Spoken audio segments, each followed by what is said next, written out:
Hi, I'm Kiko. I'm here with my 3 little helpers. Today, we're going to show you a home remedy which is good for urinary tract infection, dry cough, and sore throat. This is sliced marshmallow roots. You can get it online. Place a 1/4 cup of marshmallow roots in a pot with 2 cups of water.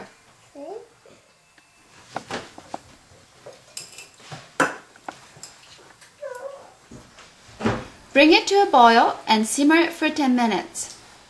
Now it's ready, and if you like, you can add organic, unrefined sugar. You or your kids can sip this throughout the day. Thank you for watching, and stay tuned for more from me and my 3 little helpers. Bye! Bye!